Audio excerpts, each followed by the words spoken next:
So good morning. Thank you so much for joining us today on our second stop of this inspirational journey. My name is Lori Menzel, and I'm a major gifts officer on staff with the Rotary Foundation. And it is wonderful to see so many new faces and familiar faces. For your safety and viewing pleasure on our trip, it is important to be prepared. So here are some important travel announcements.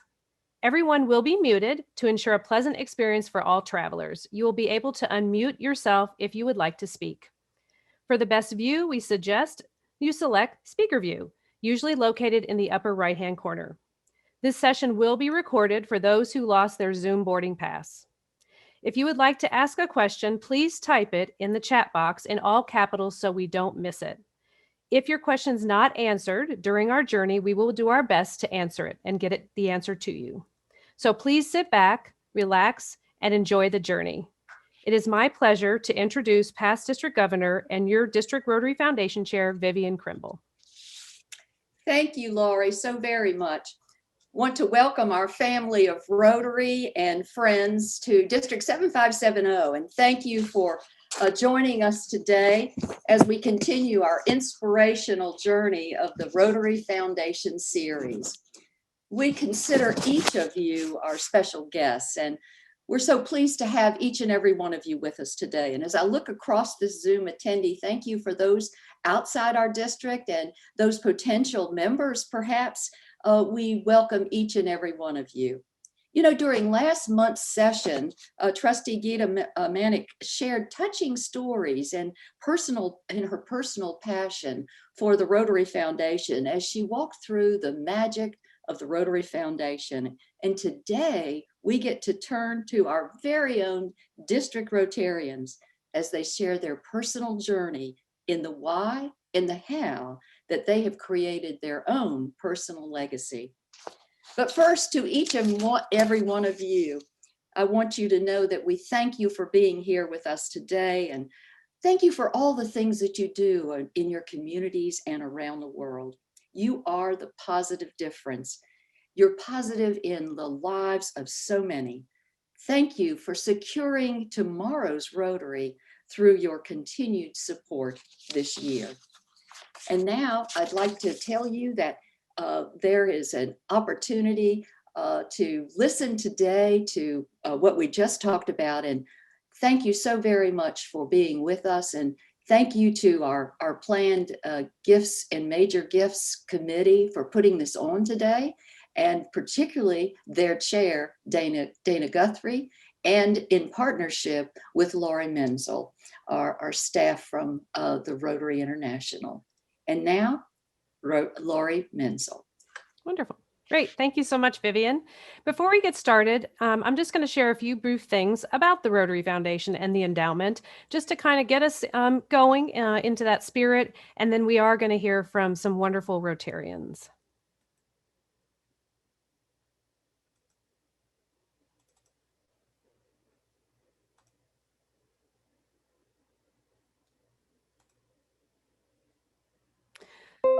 So one of the wonderful things that Rotarians can do is really decide for themselves what type of legacy they would like to leave through the Rotary Foundation. And I say through because really it's all about the Rotarian and the wonderful things they can do and can decide on of what their legacy looks like. I love this visual because it's about planting the trees. You know, the endowment is about planting those long-term trees, making that long-term effect, and every year reaping that harvest and having those apples to share in the future.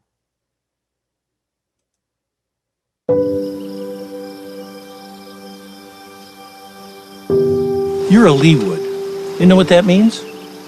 We work hard and we give back. You know, someday this apple tree will be bigger than I am. We're leaving the future behind today. You'll see.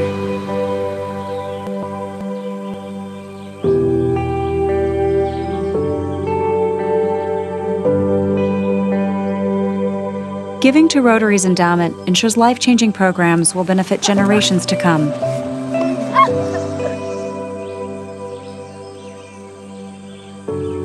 Your legacy is Rotary's promise.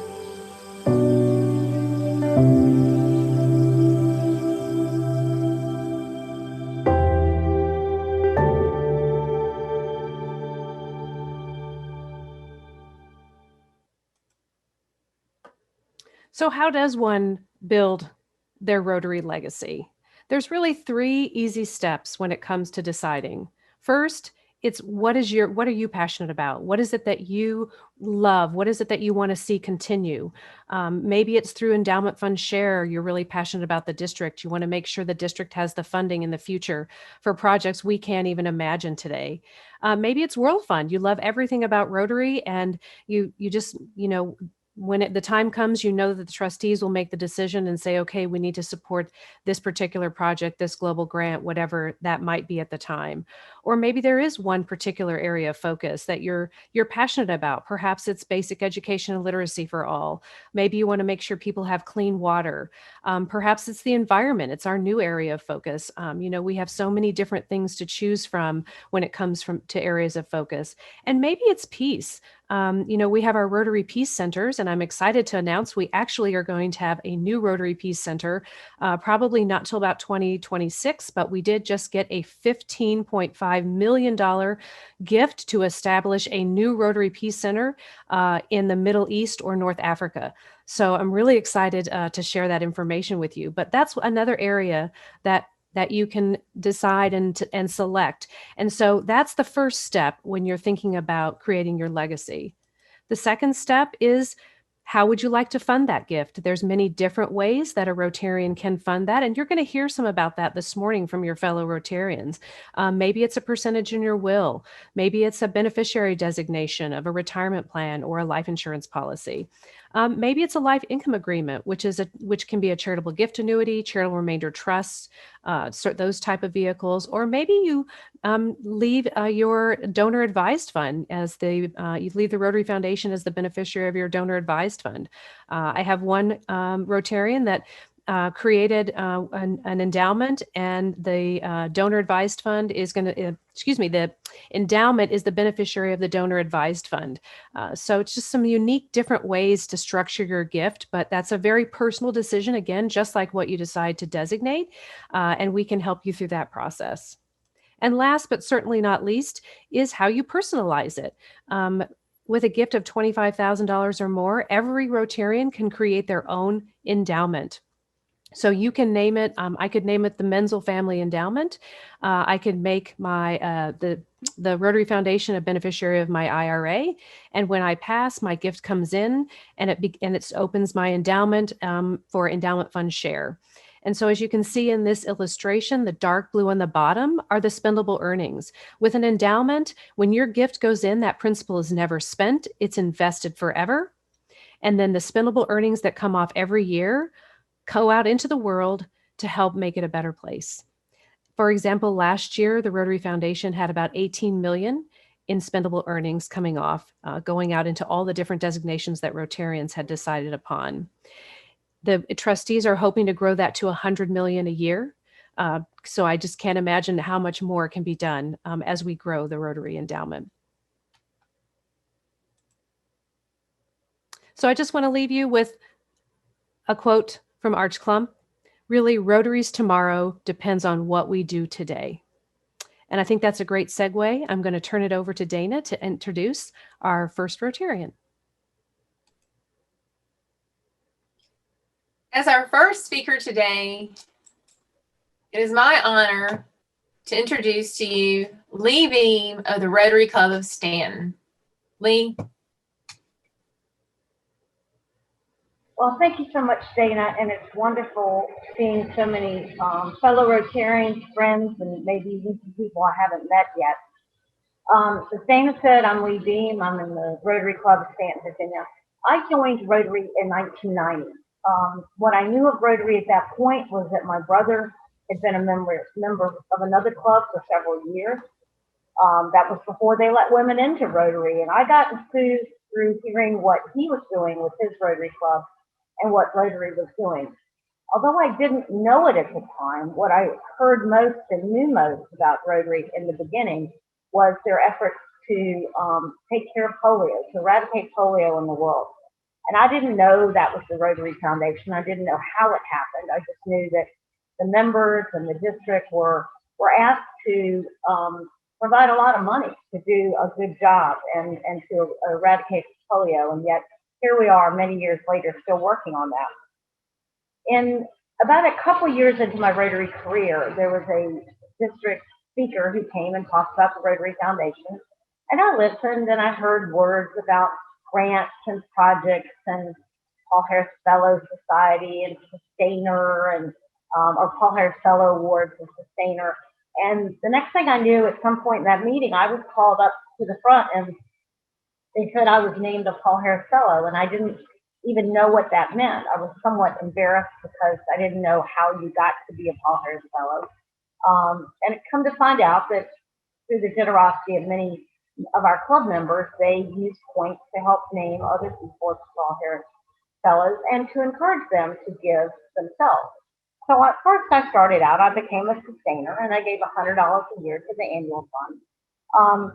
And then I attended my first district conference and I saw people talking about grant projects. I saw the study exchange students. I saw people talking about things that we had done in other countries. And it became pretty interesting to me, particularly one year when there was representatives of a district, I think it was in Africa, that came over with all these projects that they were hoping that our district would help fund. And I remember hearing that at the end of the district conference, all of these projects had found clubs, international clubs in the United States and in our district that would help them with those projects.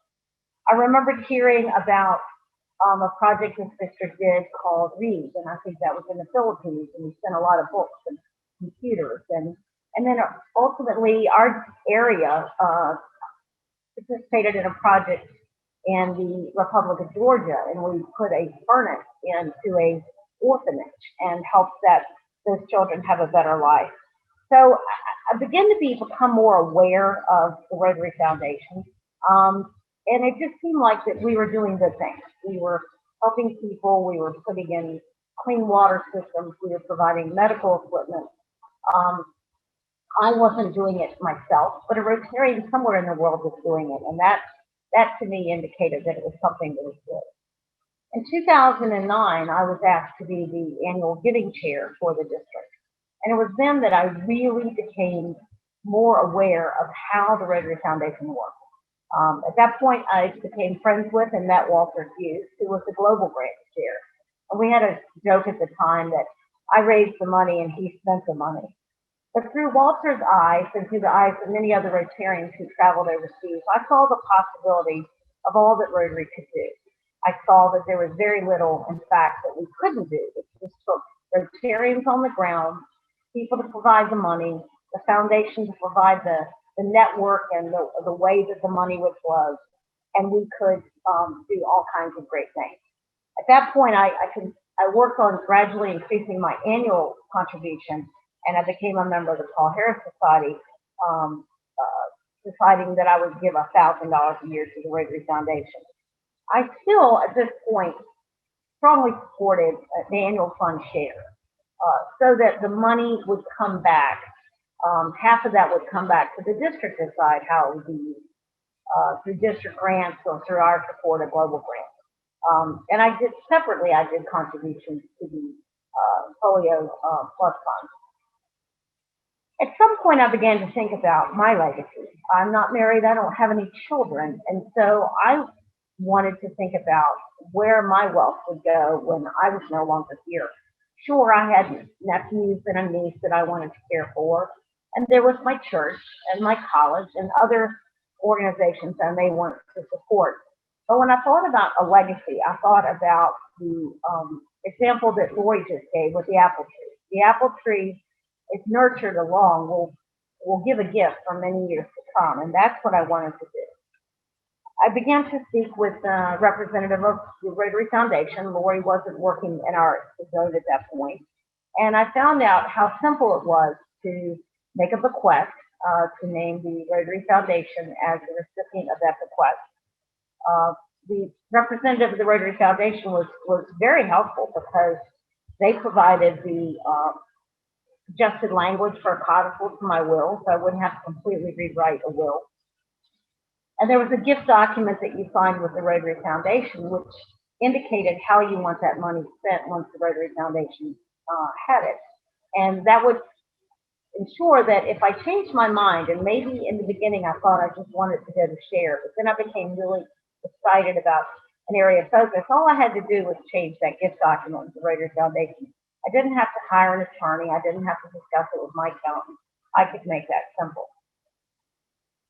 Recently, in last year, my family sold our long-term business that my grandfather started in 1912. And it was at that point that I realized that some of the wealth that I had, I now had the opportunity to perhaps go ahead and take care of some of the bequests or some of the gifts that I thought I wanted to do at the end of my life. And most importantly, I got to thinking about how the graph that Lori just showed works into what I'm going to say. Is that the sooner I give it to the Rotary Foundation or to someone, the sooner it can go to work. And so with Lori's help in December, I went ahead and opened my my endowment and funded it so that that money now is set up and shared, and that money will be able to be used year after year to do projects throughout the world. I know there's a lot of areas of focus and certain things that Rotary does that are extremely interesting, extremely worthwhile. But when I thought about where I wanted my money to go, I realized that I don't have no idea what we may need in the world in 50 years or 75 years, 100 years. There may be something new we haven't even identified. We certainly weren't doing peace centers until several years ago. And so I decided to just put my money in the endowment as listed as share so that the district would get some money every year and that the World Fund would decide how the rest of it is spent. After all, there were Rotarians before us who have made great decisions, and I'd like to think that there will be Rotarians after us who will make those similar great decisions. So I just like to say, I hope you will consider this, and I hope you will think about where you want your legacy to be. It can be as small or as large as you want it to be, but the most important thing is think about the fact that you've been giving a gift every year to the Rotary Foundation. Isn't that something that you'd like to have continue beyond your lifetime? I'd like to thank Lori for her help and Dana for her work this year and working with planned gifts and major gifts. And I am looking forward to hearing what some of the other speakers have to say about their journeys with the Rotary Foundation and their gifts to the endowment. Thank you. Thank you so much, Lee. It is now my honor to introduce you to Pidge Morgan of the Rotary Club of Smith Mountain Lake. Pidge. Good morning, everybody, and thank you for asking me. I'm going to tell you first how and then why, instead of why and then how. Lori came to our club several years ago and she was talking about the Bequest Society and the Endowment Fund, and I thought, well, that's really good, but it doesn't pertain to me. But then my husband died, and after getting his affairs in order and taking care of all that paperwork, I contacted Dana, who is my all things Rotary person go-to, and she said, you need to call Lori. So I called Lori, and last fall we set up 2 endowment funds. And what inspired me to do this?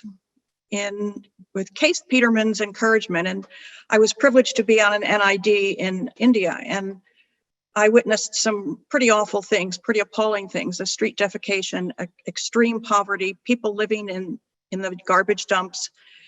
But what I was there for was to immunize children against polio. And that, to me, it was a big picture of hope. The mothers bringing their children, they were so focused on having their child immunized so that they would not get polio. We also visited polio wards, and the hope and excitement of the children. One little boy was so excited. He says, this afternoon, they're going to put me to sleep, and when I wake up, my legs are going to work. And all of these things were just indicative of the hope that people have of what their future can be. And Rotary, of course, does help with that to a great deal. Also, I attended the polio summit when I was there, and I was in the room when the Prime Minister announced that India was polio free.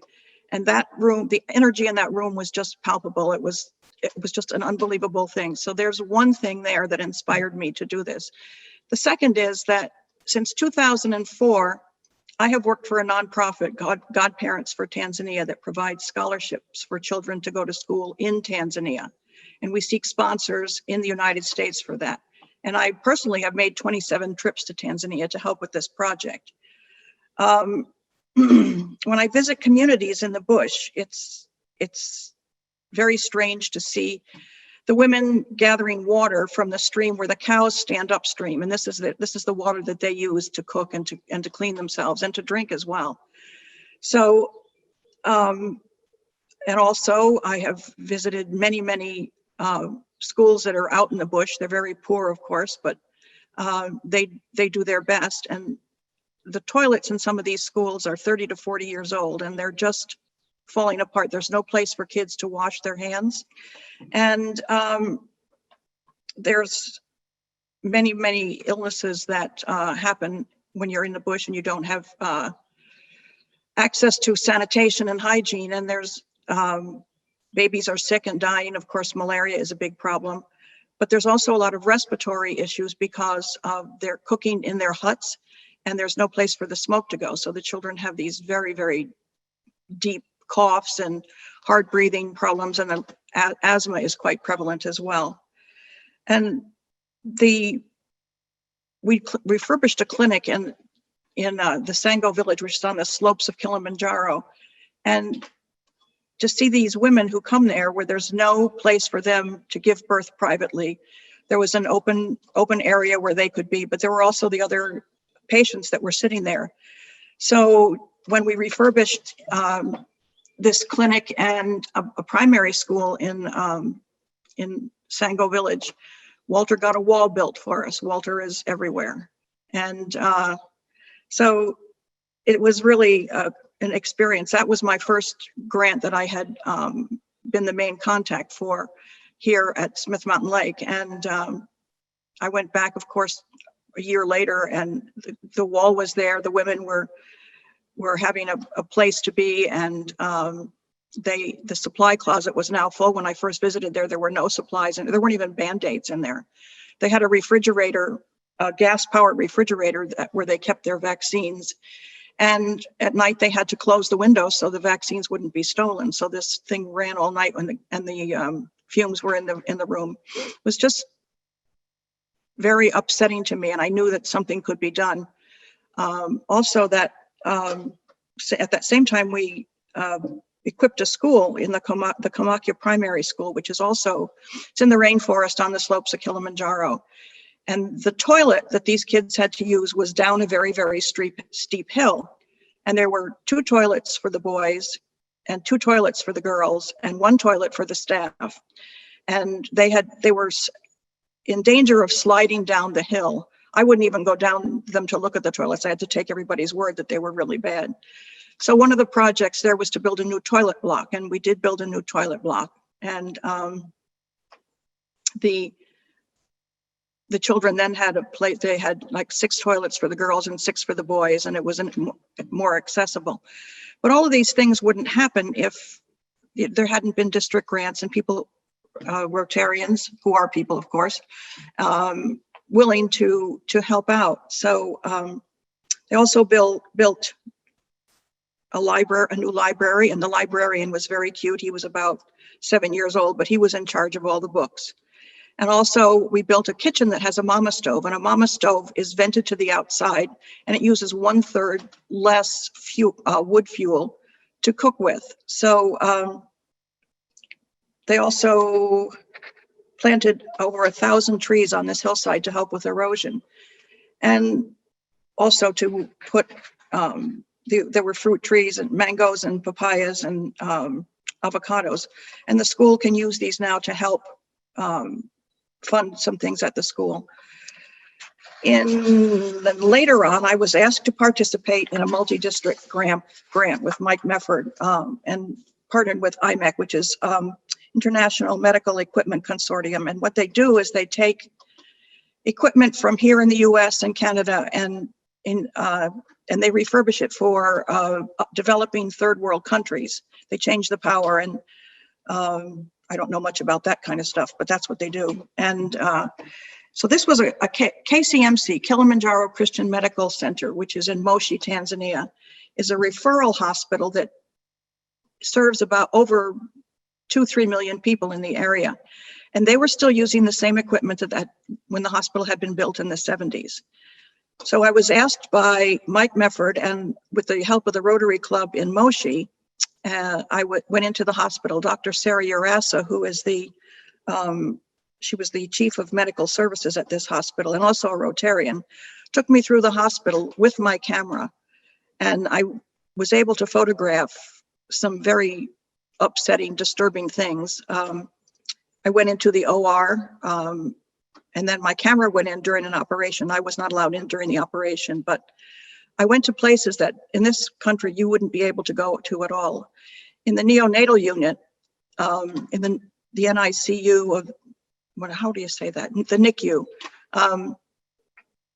The babies were in boxes made of plywood, and what kept them warm was a light bulb underneath. And there was a small area at the top that was open, and this is the NICU. This is what we would call a level 1 trauma in this country, and that's what they had. One of the things that is really surprising to me is how many people think that these people aren't intelligent. They're very smart, but they're just poor. They have no resources, and they do the best they can with what they have. I visited the morgue, which was also, I don't want to say exciting, that was disturbing too. The bodies in the refrigerated area were stacked 5 and 6 to a unit. In the autopsy room, they had one autopsy table, and there were bodies waiting to be autopsied. So X-ray, they had one working machine, and there had been 6 or 7.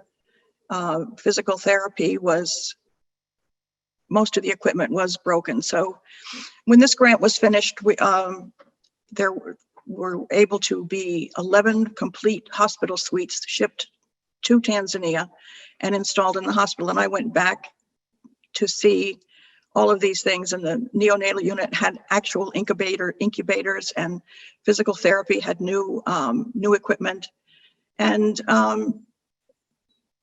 after seeing all these things is when I decided that it was time for me to do something about my legacy. So I called Laurie, and we set up 2 endowments. I have set up an endowment fund for water, sanitation, and hygiene, and maternal and child health.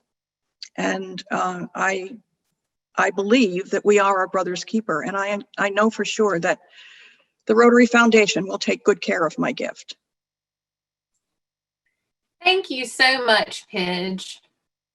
Now it is my honor to introduce you to Kathy Napier of the Rotary Club of Warren County and Ron Napier of the Rotary Club of Front Royal. Ron and Kathy. So thank you. It's great to see so many Rotarians today. Ron and I are going to talk a little bit about a couple of things that we have done. We have set up a bequest, and we've also set up an endowment. So let me talk first about our bequest that we've did.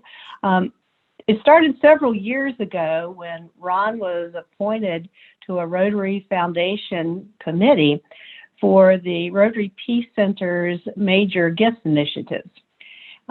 This committee was charged to raise over $125 million to support the Rotary Peace Centers and their programs.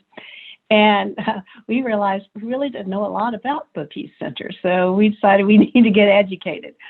So we went to and attended several of Rotary's Peace Symposium, which was just amazing to see the work that they've been able to do and the skills that they teach these peace scholars.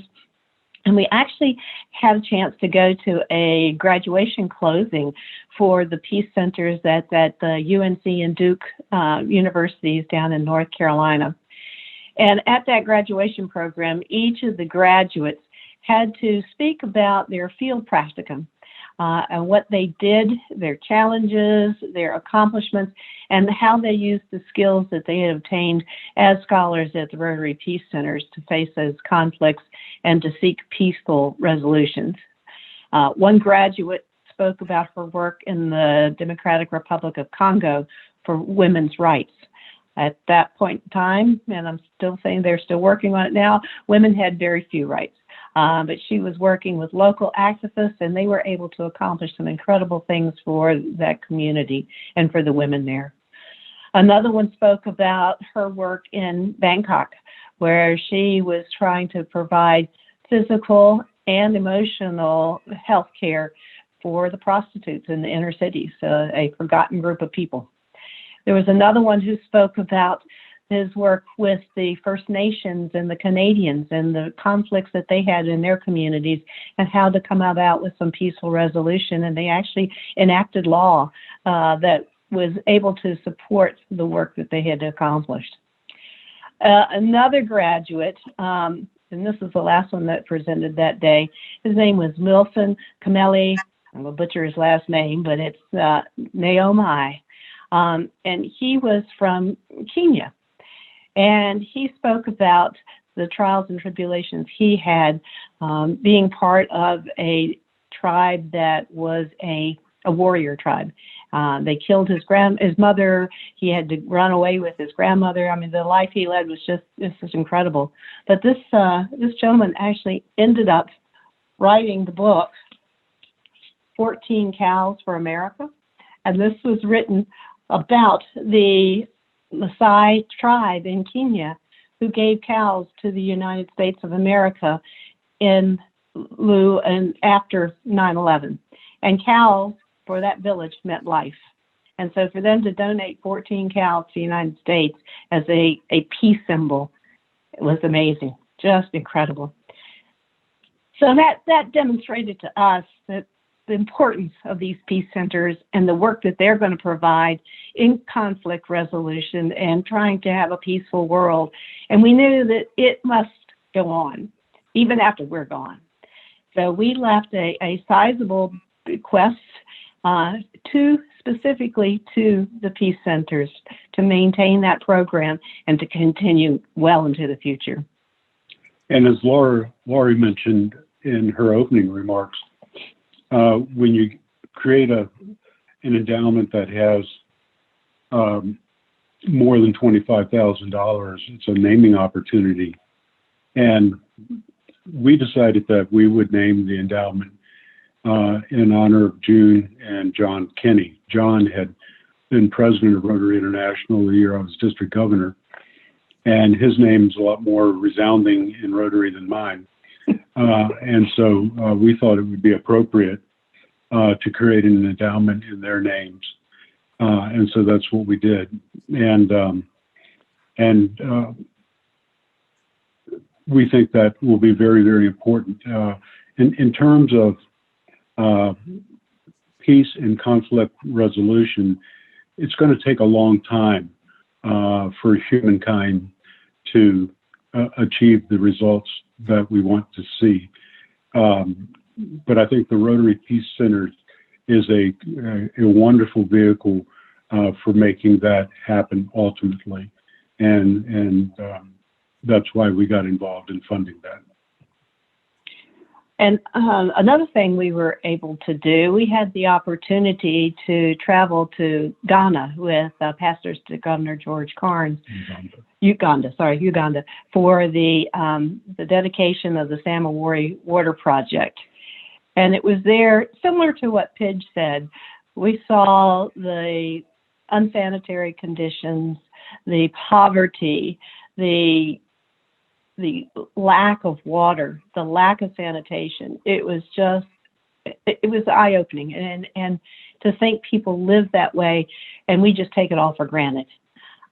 So we took that trip. We saw so many different things, and we saw what Rotary was able to do through the foundation and the gifts to the Samawari project. That was just amazing. And that project involved a community of about 15,000 people that had 7 schools. The only water source was miles away. Tremendous amount of effort went into getting water every day. People had to walk miles and miles in each direction to fetch their water. They did not have hot water in the maternity center that they had, the birth center. And this project that was done in memory of Sam Marori was to build a water tank that would hold 100,000 cubic liters of water would be serviced by a solar-powered pump that would fill the tank up during the day, and then people would have access to water all day and night. And the plumbing was extended from the water tank to 7 schools and to the village square. And so people could go to the village square and fill up their water containers without the need to walk miles and miles and miles. And they got hot water in the birth center. And it was just amazing what a transformation this project had for these people, to the extent that the Minister of Health for Uganda came to the dedication ceremony, and there were representatives, students from all 7 schools, and they were celebrating what a marvelous achievement this was. And as we witnessed this, you had to be stirred by it. If you didn't get stirred by what we saw, you must be dead. It's just it was just amazing. And so when Kathy and I got back to the U.S., we decided, well, we would like to do an endowment for water sanitation and hygiene. And so we started funding that 3 years ago, and we'll finish our initial funding this year. And no doubt it'll continue for many years following that. And that was the nice thing. We worked with Lori on that. We didn't have to give all of the funding for the endowment immediately. We could do it over a 3-year period and give a third each year. And that helped us certainly with our planning. And it was just a great way to be able to afford to be able to have a named endowment. And this, like Ron said, this will be our last year. And then we can start having funds coming out of that endowment for projects. And it's just to see the gratitude and the thanks on the faces of those people. It got to me. Yeah. So we thank Dana and Laurie for all that y'all are doing to help guide Rotarians down this important path. Thank you so much, Ron and Kathy. Now we'll take questions and answers, and we so far have 2 questions. And I believe the first one would be directed to Lori Menzel. Can you provide a complete list of the types of programs currently supported by Rotary Endowments? Wonderful, of course. Let me start with one that I'll tell you the one that's not. The one that is not supported by the Rotary, really by Rotarians directly, is probably polio. You can't designate your legacy gift to polio. And the main reason for that is because we hope that we are going to eradicate it. And so if you were to designate your gift to polio, and let's say we don't receive it for 50 years, then that 50 years later, once polio is eradicated, we'd have to come back to your family and say, you know, what could we do, because we need to redesignate this gift, because thankfully we don't have polio anymore. So that's the one thing. But on the other side is, as I said earlier, you can designate it to Endowment Fund Share, which means just like Share works. When your spendable earnings come in each year, half goes to the district, half goes to World Fund. Then the district has funds each year that come in, and that can help with district grants, with global grants, with scholarships, whatever the district decides to use their spendable earnings. You have World Fund, which you can give to Endowment Fund World Fund, which the trustees manage. From the World Fund is your global grant match. Right now it does go for polio. It's the Rotary Peace Centers. Any of the areas of focus in there as well sometimes happen there, or like the Disaster Response Fund. This year, the trustees moved some of the World Fund into there. You also have any of the areas of focus. As you know, like Pidge said, she did her endowment for maternal and child health, or for water and sanitation, like the Napiers. It just depends. You can select any of the areas of focus. So when your spendable earnings come off of those areas of focus each year, Then they go to the Global Grants Department. Let's say it's for maternal and child health. So they find a global grant for maternal and child health that needs funding. So your gift with your name, if you've done an endowment, goes to that global grant. You can also do the Rotary Peace Centers because the Rotary Peace Centers are completely funded by the endowment. They made that decision many years ago because they wanted to have sustainable funding all the time. And so when it comes to the Rotary Peace Centers, they are funded through the endowment. Thank you, Lori. The next question, and this is for you as well. Can you choose the project that you were involved in, the International Foundation, or are you designated to a certain one? Great question. So when you do your endowment, and let's say you select basic education and literacy as your designation. So your spendable earnings then at the $25,000 level, they go directly to a global grant. You don't really select it. Most of the time, I'll just say you're not here to select it, right? Because you are usually gone. But even if you are here, if you're still living, you're not going to be able to hand pick and say, I want this particular global grant for basic education and literacy. Now, if your endowment starts to grow larger, we do offer more designation options. So let's say, for instance, you do a $250,000 endowment for basic education and literacy. Then you can say, all right, I want basic education and literacy, and I want it to be global grants done by District 7570. So you have a little bit more designation options the larger your gift does get. Thank you. The next question was, may I get a copy of the slides used earlier in the presentation? And yes, we will send them to all of the registrants for this Zoom call. Absolutely. Are there any other questions, or does anyone else have a story they would like to share? Anything? This is Tracy, and I just want to say, since I'm polio chair, that I do this Oculus Quest where you do virtual reality. And last night I watched, it's called VR for Good.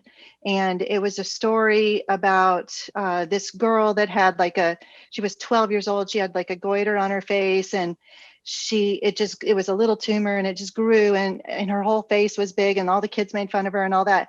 And this Mercy ship came, and how it changed her life. And it just really moved me. And it made me think that Rotary needs to have a VR type stories like this, like you guys have given.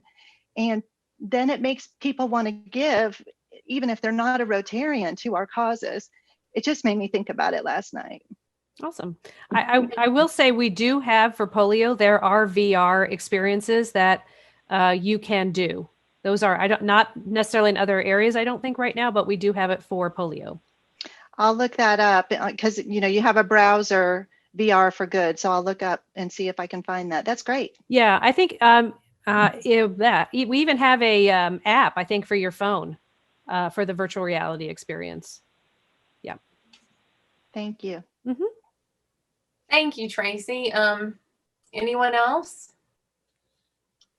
Okay. In closing, like the song lyrics say, it's not what you take when you leave this world behind you, it's what you leave behind you when you go.